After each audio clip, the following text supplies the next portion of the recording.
homecoming. Today, the USS Blue Ridge, the command ship of the 7th Fleet, is returning to its home base after 6 months at sea. At first glance, this could be San Diego or Newport News, but in fact, it's the Yokosuka Naval Base in Japan, 50 miles from Tokyo.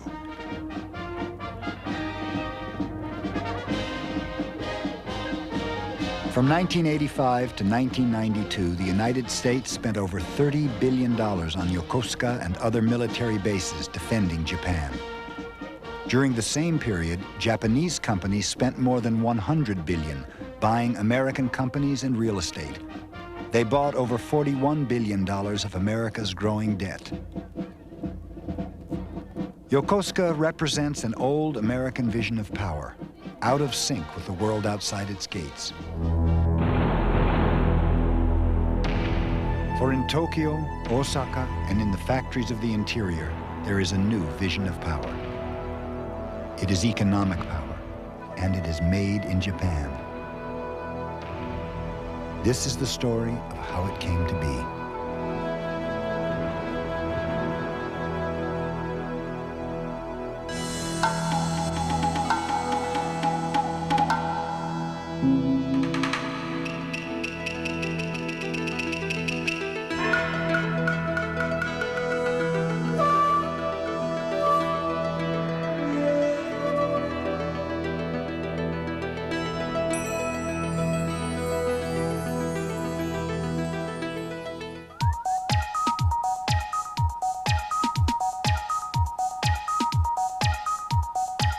This corporate video reinforces the stereotype of Japan's work culture. 120 million people working in harmony for an economic machine called Japan Inc.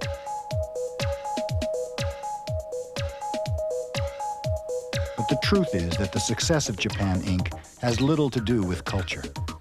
Japan Inc. is a three-legged political machine made up of businessmen, politicians, and bureaucrats. It was not born from harmony, but from conflict.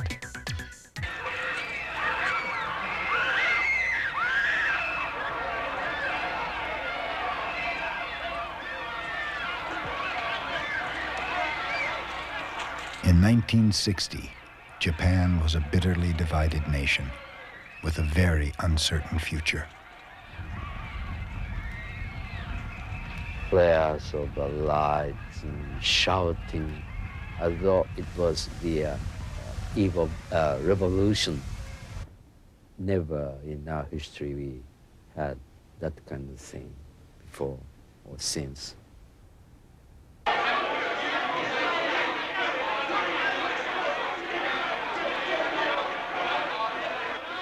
To understand Japan's economic power is to understand its political system and the deals made to unite a divided nation.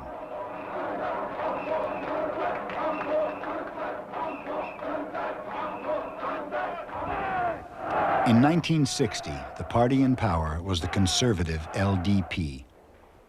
It was run by Nobusuke Kishi, a man who had been jailed as a war criminal during the American occupation. Kishi owed his comeback to his pre-war contacts with big business and his skill at backroom deals. He was the Japanese version of the savvy old Paul, who was very conscious of his high position. The Japanese had that old slogan, Kanson Minpi, revere the bureaucrat and despise the public. Well, that was Kishi all over.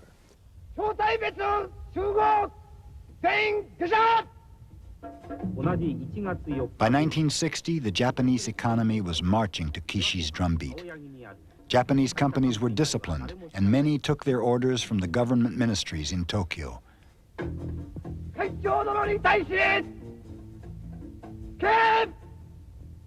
But as the government pushed the country toward economic growth, there were others who rebelled against the growing central control.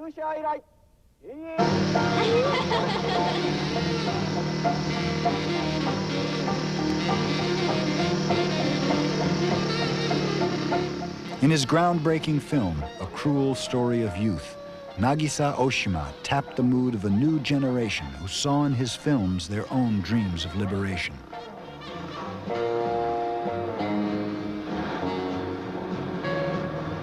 我々の怒り、あるいはロジックも含めてね。We were full of a passionate anger. 日本の古い社会構造。We wanted to destroy all vestiges of pre-war Japan, from the family structure right up to the society as a whole.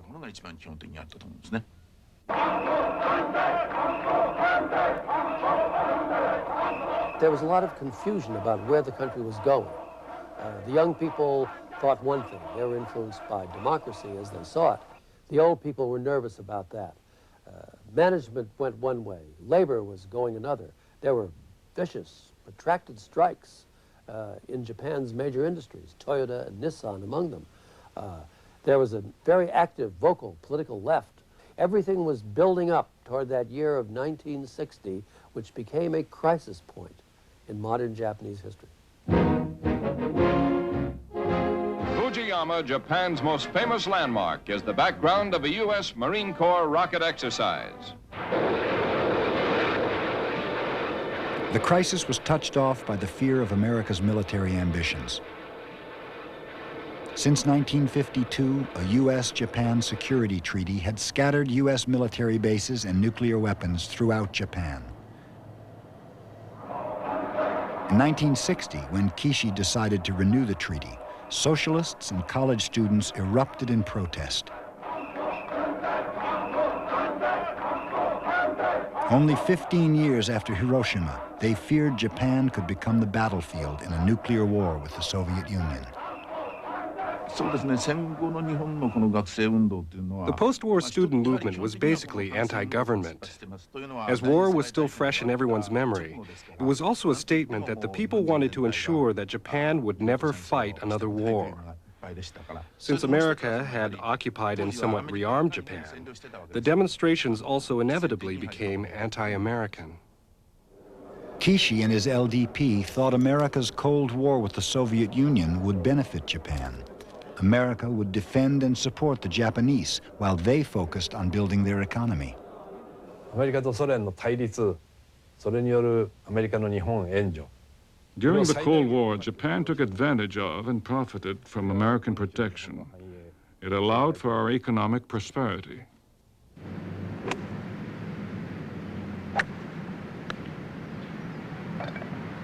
This treaty represents an indestructible partnership between our two countries, in which our relations would be based on complete equality and mutual understanding. Kishi signed the new security treaty in Washington, then invited Eisenhower to Japan.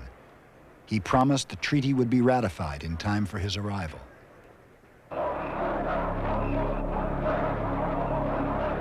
Kishi returned home to massive demonstrations outside the Diet, the Japanese parliament. But Kishi was determined to pass the treaty before Eisenhower's visit. He used his political muscle to cut off debate.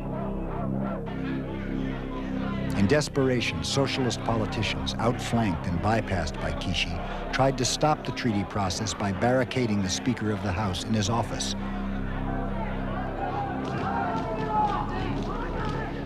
Kishi sent in police to pull his parliamentary opponents out of the Diet building.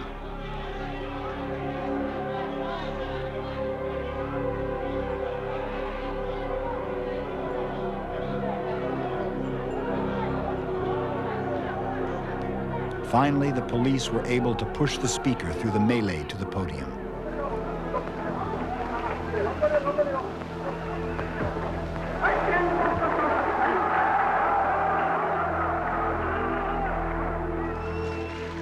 The LDP seized the opportunity to take a sudden vote on the treaty.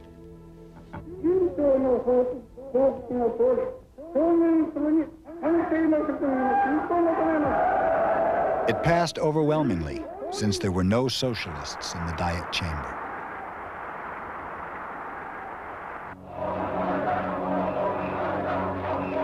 Many saw Kishi's autocratic tactics as an attack on democracy. Students vented their anger on James Hagerty, the advance man for Eisenhower's visit.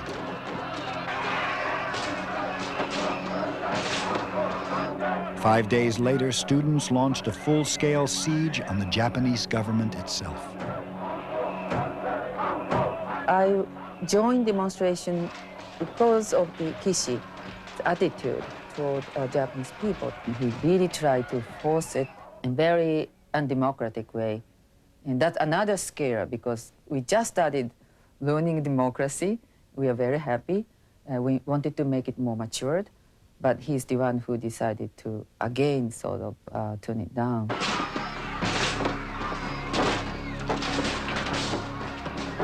In the year's most violent riot, a young student was killed. Eisenhower canceled his visit. Kishi resigned in embarrassment just 5 days after the treaty was ratified. In Japanese politics, one politician resigned to wipe the slate clean, but the Liberal Democrats were still very much in power. The American alliance, as they saw it, had been cemented. That was behind them. They were now trying to look toward the future. First pillar of Japan Inc. was in place, a conservative political party allied with America and devoted to economic growth.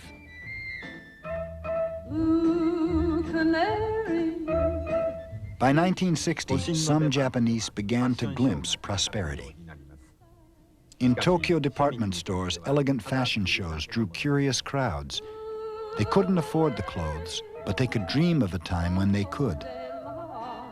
She cries and tries to sing a song. Boy Canary will sing a The collision between dreams of affluence and memories of poverty raised difficult questions. Where was Japan heading, and who would be left behind?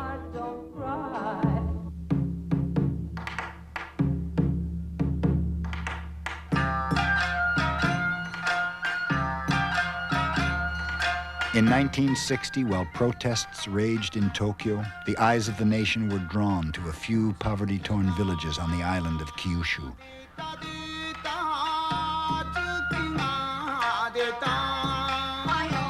In a collection of photographs by Ken Domon called The Children of Chikuho, Japanese caught a glimpse of life in the coal towns. Here, by the mountains of chalky black bricks that had fueled the nation, miners would erupt in Japan's most violent battle over the rights of workers and the future of the Japanese economy.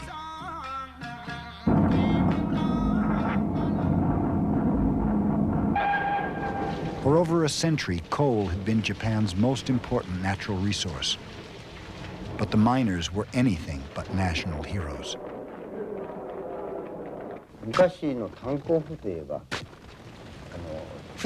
Miners were desperate people. They were called scamps or rogues. I was 17 when I first started working in the mines.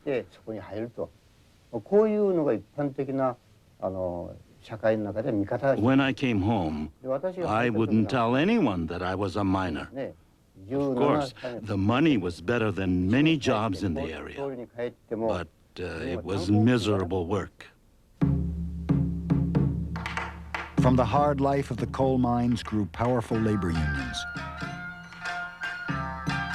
The most militant local emerged from the Miike mine of the Mitsui Company. Fearing layoffs in a nation with few good jobs, the miners had negotiated ironclad guarantees of job security. But changes were on the horizon. By 1960, the United States had guaranteed Japan's access to a new source of energy, oil. The Japanese government decided to steer the country away from coal.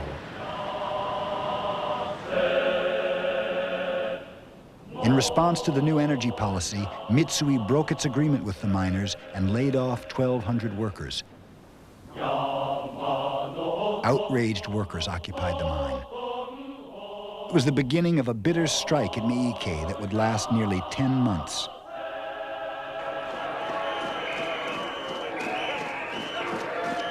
The struggle began when Mitsui sponsored a new union with foremen, managers, and replacement workers. Then Mitsui tried to send them past the picket lines to work the mines.